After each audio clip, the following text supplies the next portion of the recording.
Top stories tonight in Y News. President Ferdinand Marcos Jr. vows to expedite oil spill cleanup in Oriental Mindoro. Department of Justice Secretary Crispin Boying Remulla discloses that the suspects in the killing of Negros Oriental Governor Degamo have a video of the alleged mastermind of the crime. Department of Transportation clarifies that there will be no immediate phase-out of traditional jeepneys under the Public Utility Vehicle Modernization Program. And South Korea's intelligence agency claims that North Korea may hold large-scale military drills to test new missiles.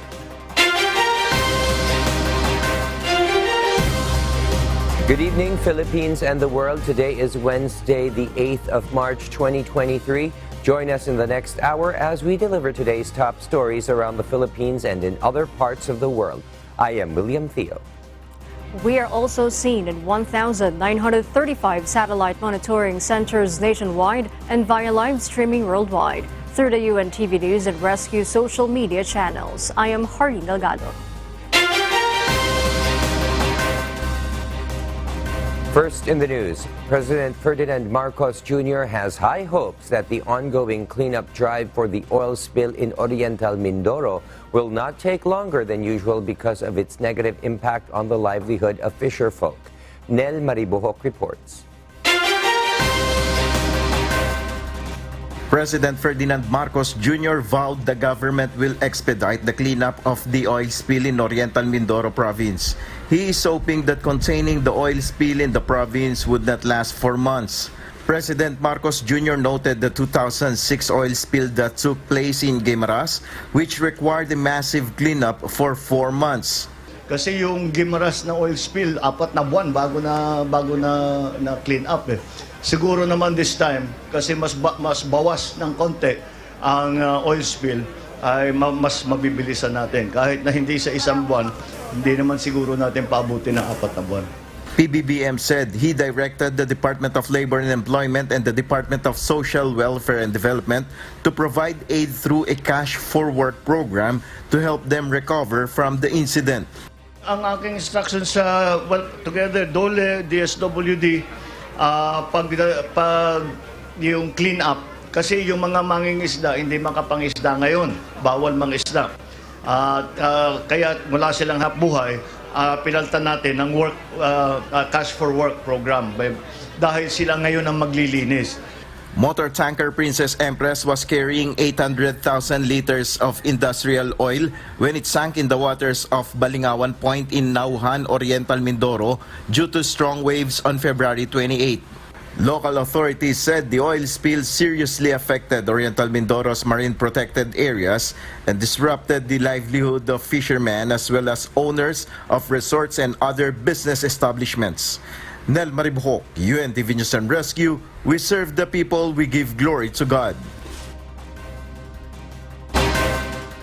A specialist estimated that the oil spill cleanup in Oriental Mindoro may possibly take 3 months. Meanwhile, the provincial government is urging the residents with lung and heart diseases residing near the sea coast affected by the oil spill to evacuate due to the increase of locals getting sick in the area. Alan Manansala will tell us why. Mr. Rodrigo Belia, the Vice President of Harbor Star and an oil spill response specialist, is currently explaining that cleaning the shorelines affected by the oil spill will only take 3 months. Harbor Star is one of the employed companies of the RDC Reels Marine Services Incorporated, tasked to clean the shorelines affected by the oil spill in Oriental Mindoro.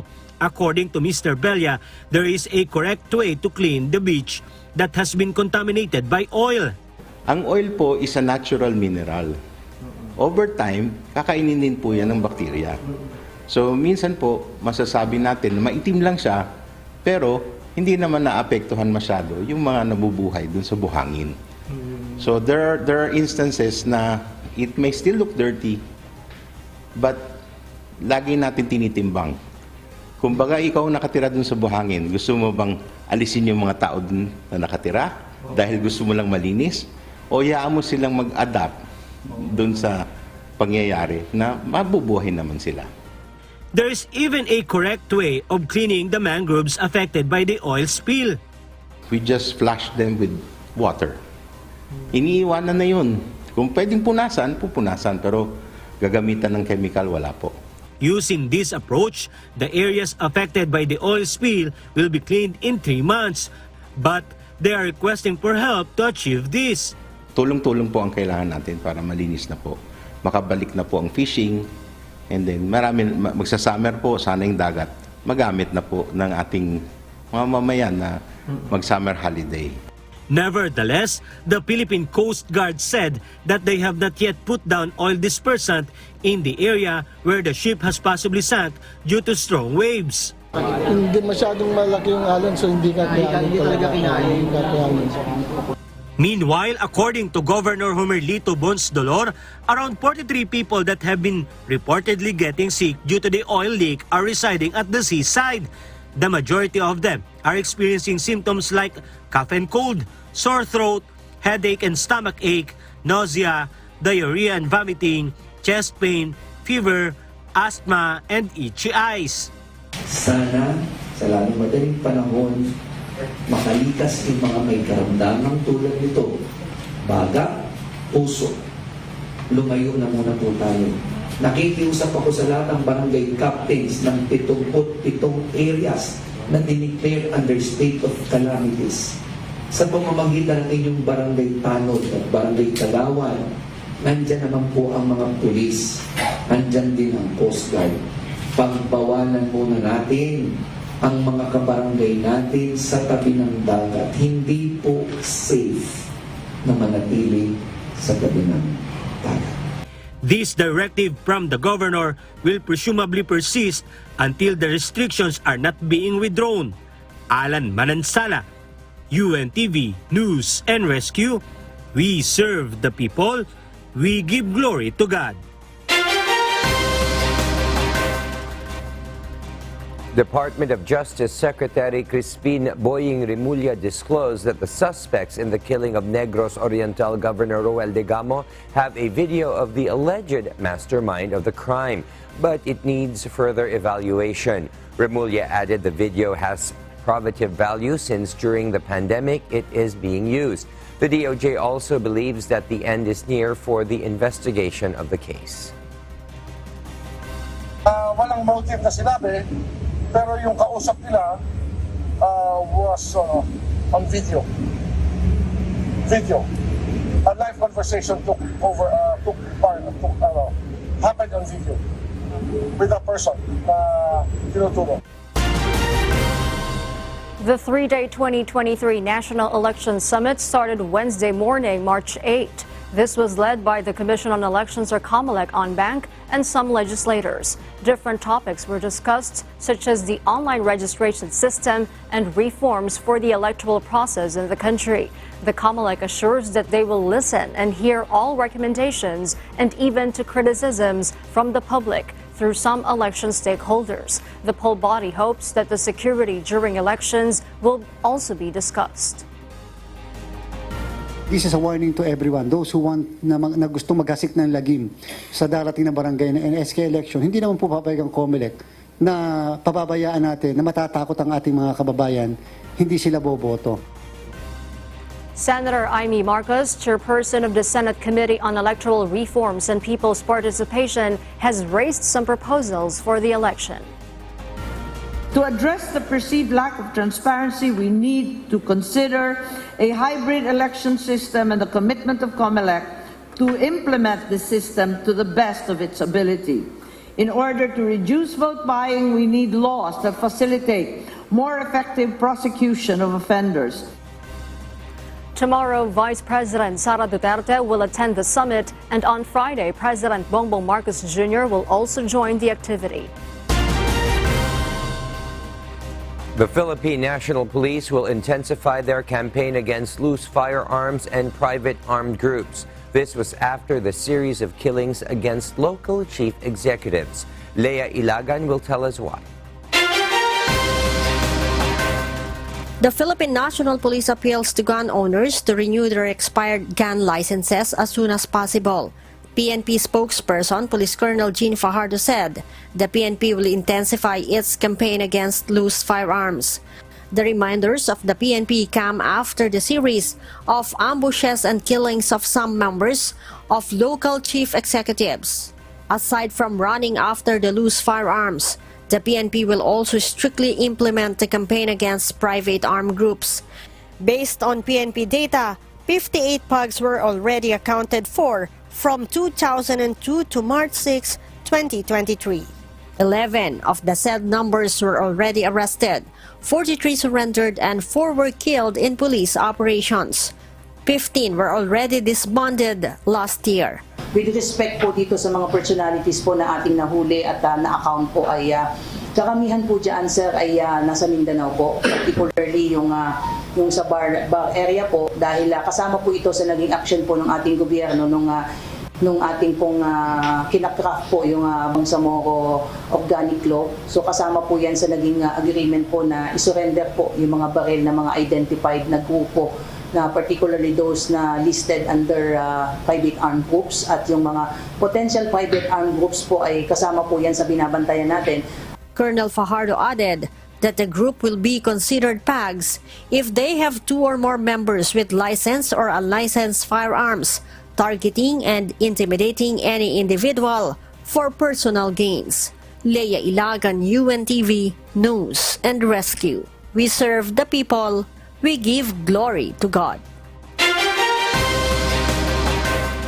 The Philippine National Police has ordered the relief of all personnel of the Bayawan City Police Station in Santa Catalina in Negros Oriental.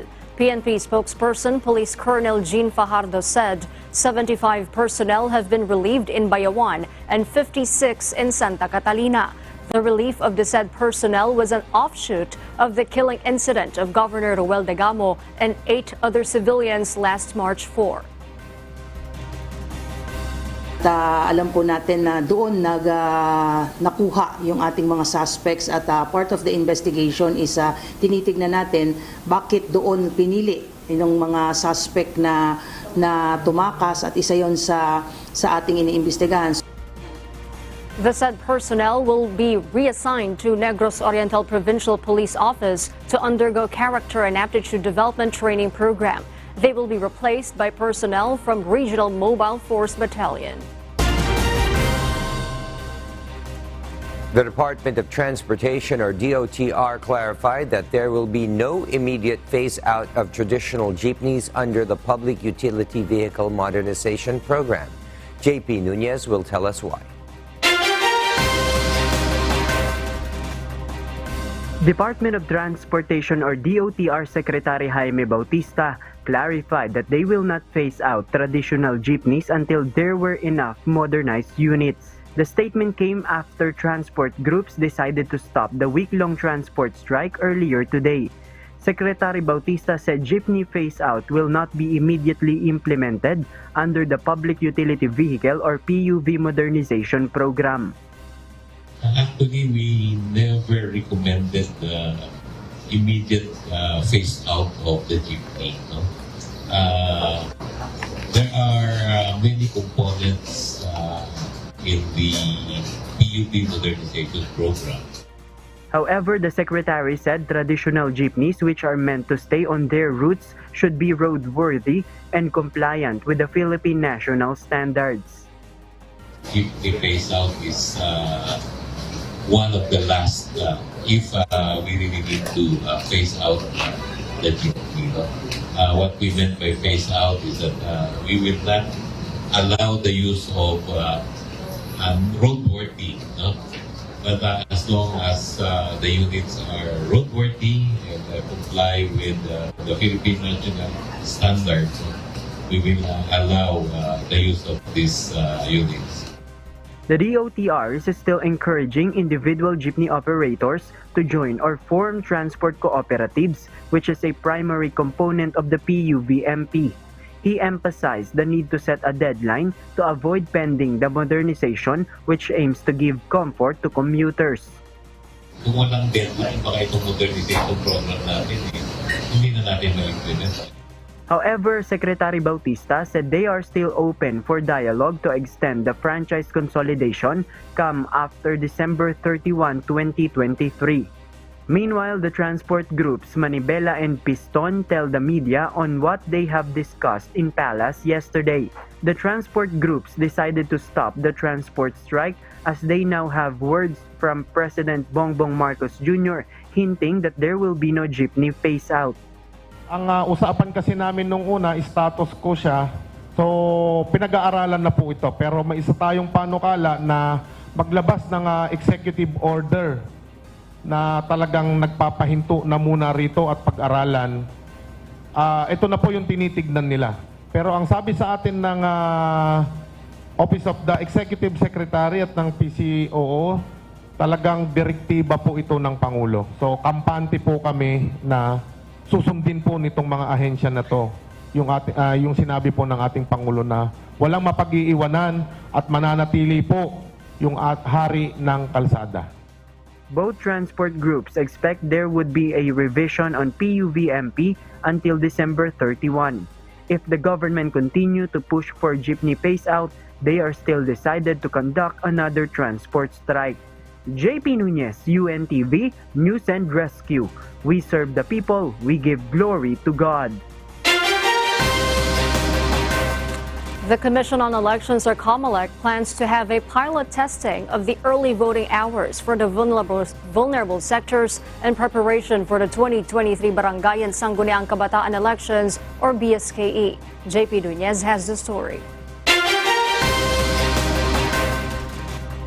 To uphold the convenience of those in the vulnerable sectors such as senior citizens and pregnant women among others, the Commission on Elections, or Comelec, pushes to pilot test the conduct of early voting hours for them in the 2023 Barangay and Sangguniang Kabataan elections, or BSKE. Kung makakapagpaboto tayo, ano ba yung nakatatanda? 50% ng presinto, nakatatanda pregnant women, IPs halimbawa, o at the same time yung mga PWDs, hindi ba napakalaking konbinyente para sa kanila? Chairman George Erwin Garcia said they plan to have the early voting from 5 a.m. until 7 o'clock in the morning. This is exclusive to the members of the vulnerable sectors. Garcia added the pilot testing would be in Luzon, Visayas, Mindanao, and National Capital Region for selected areas or precincts only. Kung makakaboto yung mga sectors na yan, ng 5 to 7, edi hindi na ganun kadaming magkukumpulan at madadaming pipila sa bawat presinto. The poll body also hopes that teachers will cooperate by going to the precincts earlier than the usual time. JP Nunez, UNTV, News and Rescue.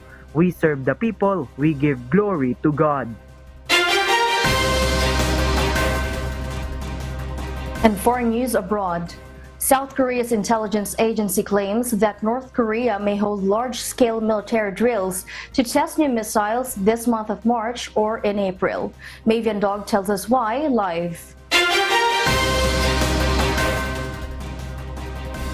Yes, Maeve, go ahead. Mariel, the possibility of North Korea's military exercises and testing of a new solid-fuel intercontinental ballistic missile, or ICBM, comes after deeply troubling signs of activity were detected at a nuclear test site in North Korea. In a statement to the International Atomic Energy Agency, or IAEA's Board of Directors on Tuesday, March 7, Director General Rafael Grossi said that North Korea's Pyongyang site remains prepared to support a nuclear test, and indications of activity within the site are being seen. In light of this statement, South Korea's National Intelligence Service, or NIS, has briefed the country's legislators. Recent appearances of North Korean leader Kim Jong-un's daughter Kim Ju-e in the recent months are also being interpreted by the NIS as Kim's move to promote their family's fourth-generation regime. Meanwhile, the leader's sister, Kim Yo-jong, has warned that any action by the United States to shoot down North Korea's test missiles would be seen by North Korea as a declaration of war.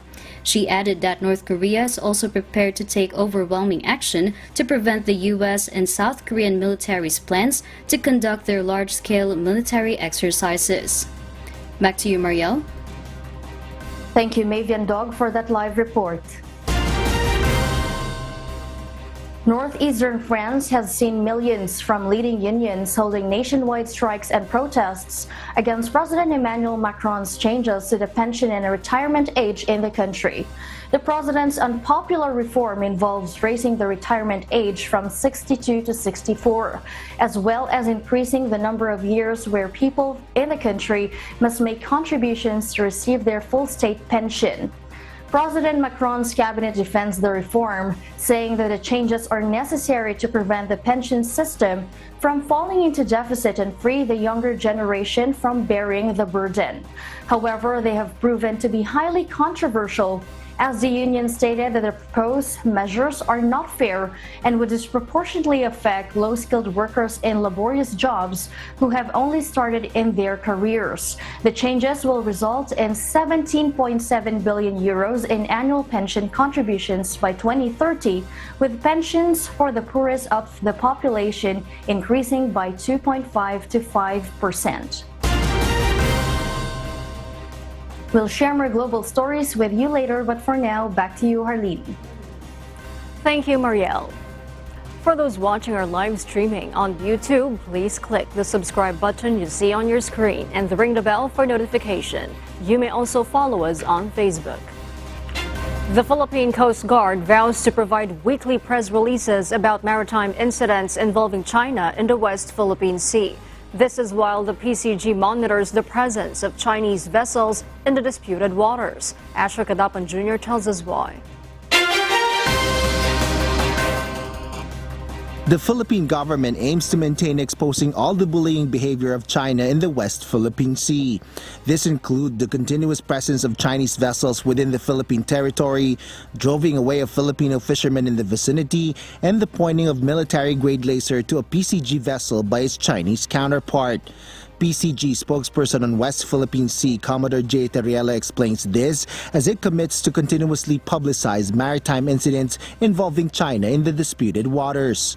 The Philippine Coast Guard on a weekly basis provide information sa publiko kung sakaling may mga incursion, presence ng Chinese maritime militia, and even the Philippine Navy vessel kung meron man. Commodore Terriela further explains that the current administration, as well as the National Task Force on the West Philippine Sea, believes that publicizing China's bullying behavior is the best way to address the issue. Its effectiveness was seen when the Philippines exposed the laser pointing incident against the PCG by the Chinese Coast Guard, which was noticed and responded to by the government of China. More importantly, the Philippines gains international support from other countries, especially the like-minded states. We can see it from how the United States, Japan, Australia expressed their support and also their willingness to develop the capability of the Philippine Coast Guard and also the armed forces of the Philippines. The PCG, however, clarifies that the press releases about incidents involving China in the West Philippine Sea are not solely decided by the Coast Guard, but through the vetting process of different corresponding agencies. Asher Kadapan Jr., UNTV News and Rescue. We serve the people, we give glory to God. Meanwhile, Senate President Juan Miguel Mig Zubiri denies rumors of an alleged ouster. Some of his colleagues were quick to express their trust and confidence in the Senate leader.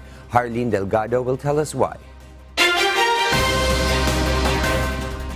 Senate President Juan Miguel Mig Zubiri remains firm that the upper chamber maintains its independence. This amid rumors of his alleged ouster, supposedly for the slow progress of priority bills of the Marcos administration, including the Senate's concurrence to the ratification of the Regional Comprehensive Economic Partnership, or RCEP. Zubiri denies any talks of leadership changes, calling it a figment of someone's boredom. He says the Senate studies every proposed measure thoroughly, stressing the point that the Senate is not a rubber stamp institution. He adds that the ouster rumor is nothing but gossip and rubbish. He also defended himself on the issue of RCEP ratification, saying that its delay was due to the lack of support from its main sponsor. It was Senator Amy Marcos who was supposed to sponsor the RCEP ratification, being the chairperson of the Senate Committee on Foreign Affairs. But it was Zubiri and Senate President pro tempore Loren Legarda who defended the measure in the plenary. Marcos later on abstained from the voting, expressing her concern on the potential negative effects of the country's entry to RCEP on the agriculture industry and other sectors.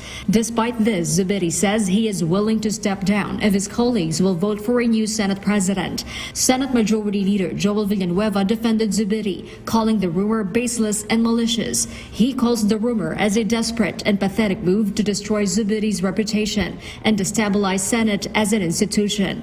Senator Grace Poe also defended Zubiri, calling him one of the most hardworking and unifying Senate presidents.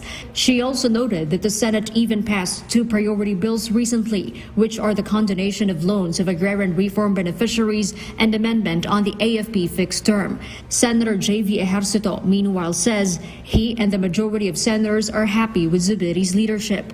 While Zubiri has been supportive of the Marcos administration, for Ejercito, Zubiri has been fair by allowing them to vote on controversial issues based on conscience.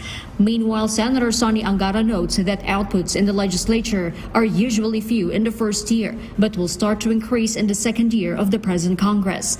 The senator calls Zubiri a very good leader and believes that it is too early to pass judgment on the incumbent Senate leaders and that they should be given a chance. Harleen Delgado, UNTV News and Rescue. We serve the people. We give glory to God.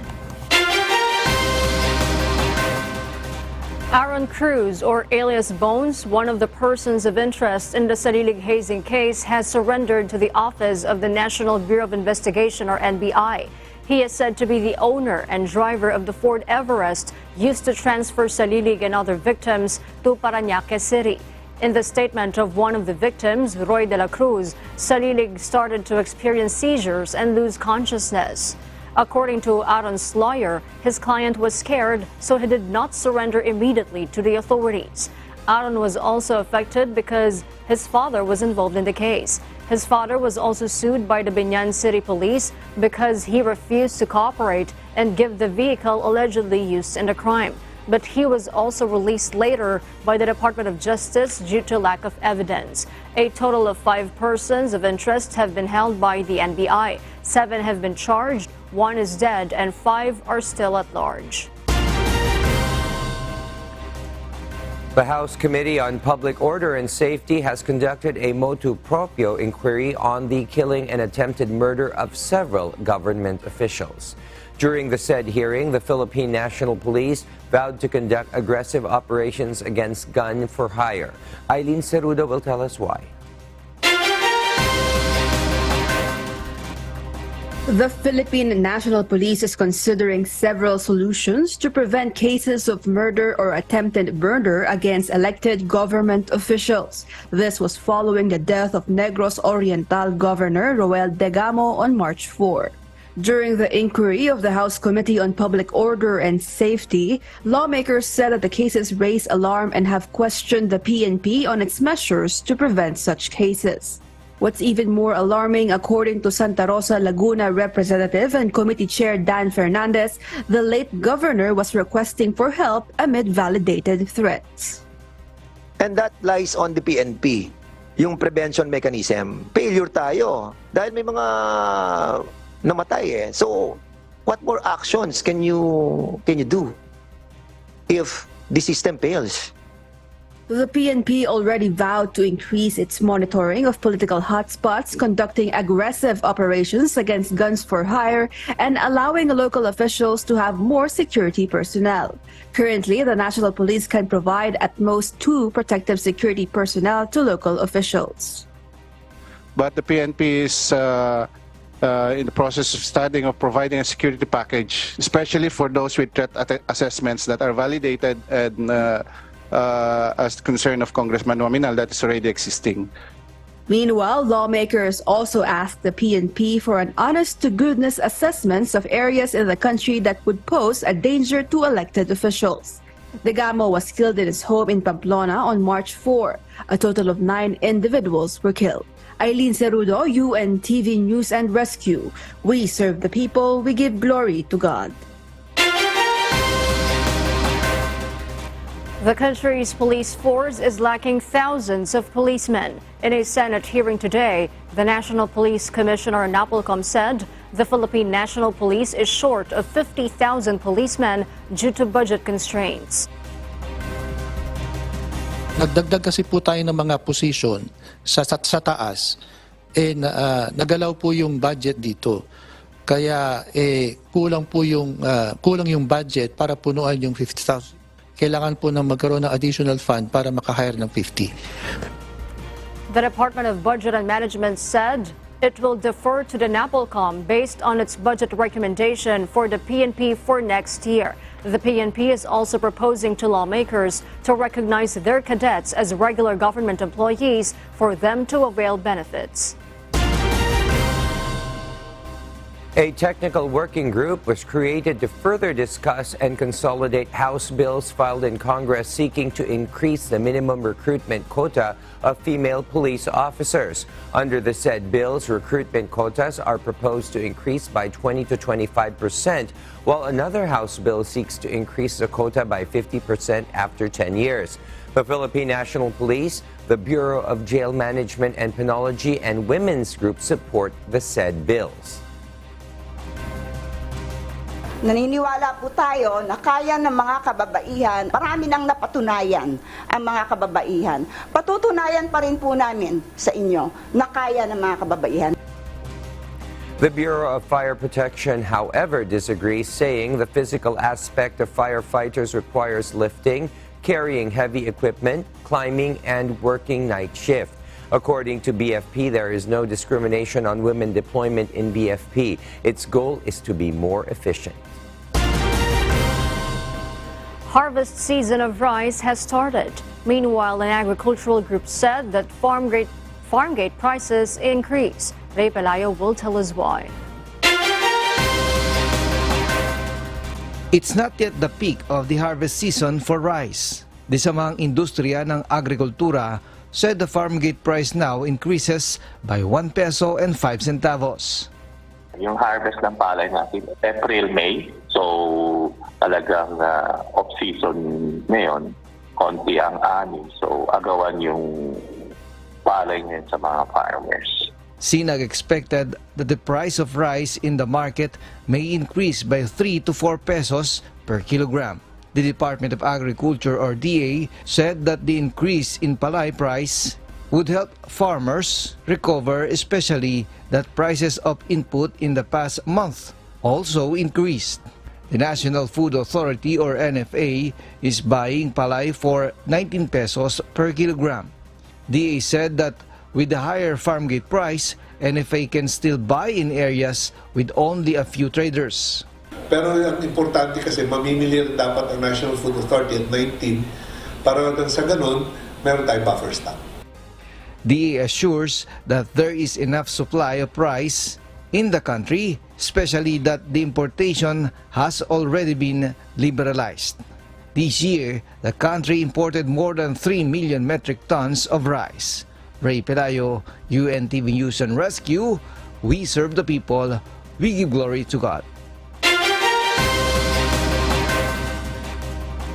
The Bureau of Animal Industry, or BAI, announced that 58 out of 149 samples tested from Carcar City in Cebu are positive for African swine fever, or ASF.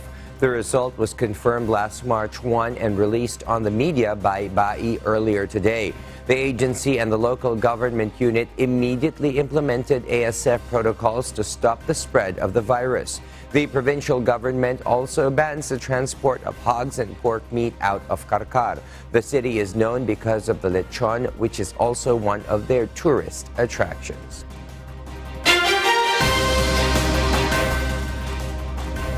Hundreds of migrants and refugees, including more than 100 children, were found abandoned inside a freight truck on a highway in Mexico. Joselito Liquido will tell us the details live. Yes, Joselito, go ahead. Good evening, Mariel. 343 migrants and refugees, including 103 children, were found abandoned inside a freight truck container on the side of a highway in Mexico. The trailer was found in the Gulf Coast state of Veracruz, according to the National Immigration Institute. The highway the truck was found on is a known route used by smugglers to bring people from Mexico's southeastern area to the United States border. Mexican authorities stated that the people were in good health and it is so far unclear why the driver fled. The institute said that most of the adults are from Guatemala, Honduras, El Salvador, and Ecuador. The children, who are mostly from Guatemala, will be put into the custody of Veracruz Family Service System, while the others will go to processing to determine their legal statuses in Mexico. It was noted that the truck containing the undocumented migrants had fans and ventilation ports cut into the roof, while the people wore color-coded bracelets for identification, showing that the smugglers are increasing their sophistication by improving the conditions inside the container. Mariel? Joselito, just how frequent has this been happening in Mexico? Mariel, U.S. Border Patrol's data shows that U.S. and Mexico border movement has documented more than 2.3 million similar encounters in the region, which was a record level back in 2022. In the past, people were also found dead inside abandoned freight containers. Last June 2022, Mariel, 50 people died inside an abandoned tractor trailer in San Antonio, Texas, due to scorching heat. Mariel? Thank you, Joselito Liquido, for that live report. The United Nations Human Rights Chief has opened channels of communication to follow up on concerns about minority rights in China. Paul Gatchalian will tell us why. In a highly anticipated address by rights advocates, UN's High Commissioner for Human Rights Volker Turk on Tuesday brushed on the protection of minorities in China, including Uyghur Muslims and Tibetans. In the Xinjiang region, my office has documented grave concerns, notably large-scale arbitrary detentions and ongoing family separations, and has made important recommendations that require concrete follow-up. We also have concerns about the severe restrictions of civic space more generally, including the arbitrary detention of human rights defenders and lawyers, and the impact of the national security law in Hong Kong. However, his address fell short of activists' expectations, with no details on how his office will be following up on the critical report on China, which was published last year by his predecessor, Michelle Bachelet. The report cited possible crimes against humanity against Uyghurs and other groups in Xinjiang. Secretary General of Amnesty International said last month that Mr. Turk should include a significant brief on China, which reflects the gravity of the findings in the report. Former head of the Human Rights Watch, Kenneth Roth, also criticized the High Commissioner, stating that he only offers quiet diplomacy. This was Mr. Turk's first presentation of the office's annual report since he took over in October last year, covering concerns such as pressure on women's rights, discrimination, conflict, and climate change across over 40 countries. Paul Gatchalian, UNTV News and Rescue. We serve the people. We give glory to God. And those are the reasons behind the news in other parts of the globe. I am Maria Latoza reporting live from Perth, Australia. Good evening. Tourist sites in Oriental Mindoro are affected by the oil spill incident, and this resulted in more than 900 tourism workers affected by the problem. Gladys Tawabi will tell us why. The Regional and Provincial Tourism Office in Oriental Mindoro have checked the tourist sites in the province affected by the oil spill to determine the assistance to be provided. According to Provincial Tourism Officer Don Calda, they are initially eyeing to provide livelihood assistance and skills training to the affected workers. And we are doing the ocular inspection and validation right now with the Department of Tourism Regional Director so that we can also assess ano pa yung mga pwedeng itulong natin sa mga tourism workers in the long run. Perhaps livelihood assistance and then skills training as well as improvement of their tourism site and attraction once the problem with the oil spill is over. Currently, there are 61 tourist sites in Oriental Mindoro affected by the oil spill, while there are 51 accommodation establishments that are also affected. Bookings and tourism activities are prohibited because of the incident. As a result, 977 individuals or tourism workers are also affected. No beach or water activities are yet allowed in identified areas in the province affected by the oil spill. Gladys Tuabi, UNTV News and Rescue. We serve the people, we give glory to God. The country celebrates today, March 8, the National Women's Day. Meanwhile, some groups said women-related laws should undergo amendment. Bernadette Tinoy will tell us why. Gabriel Party List group went to Liwasang Bonifacio in Manila City to protest the women's rights in the country. This is after the celebration today, March 8, the National Women's Day. Gabriela Party List Representative Arlene Brasa said, Kaya may kailangan kang repasuhin kaugnay sa batas, may mga kailangan kang i-amyenda, pero ang higit sa lahat, yung implementasyon nito sa baba. Kung pag-uusapan natin ng anti-violence against women and children, hindi naman kabilang doon yung electronic violence against women and children. So dapat masama yun doon.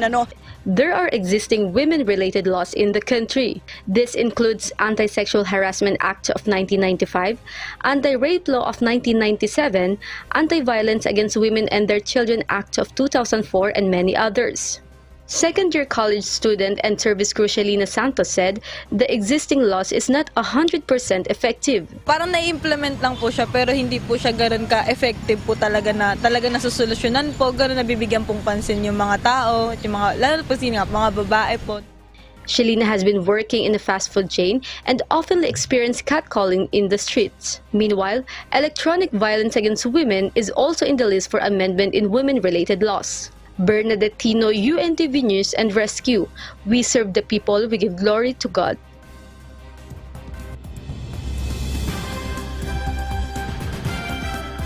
Our kasangbahay, as the world faces these trying times amid the pandemic caused by coronavirus, we are inviting everyone to join the global prayer for humanity.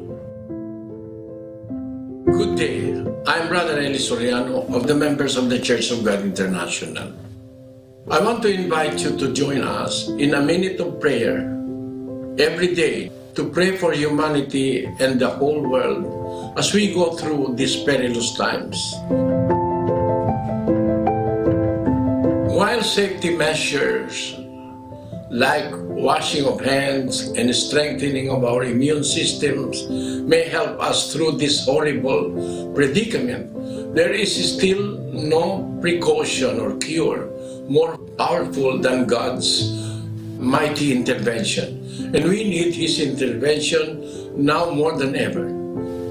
It doesn't matter what religion you are in or what denomination you belong. This is an invitation for all the people around the world who cares for the future of their family, friends, loved ones, and humanity as a whole. Everybody is welcome to pray with us. For more details, you can check out the description box below. Thank you very much, and I hope to hear from you soon. May God bless you.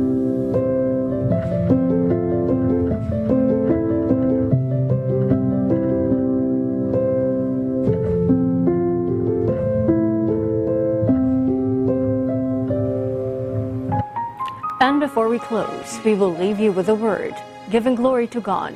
From the book of Psalms, chapter 37, verse 3, it says, Trust in the Lord, and do good, so shalt thou dwell in the land, and verily thou shalt be fed.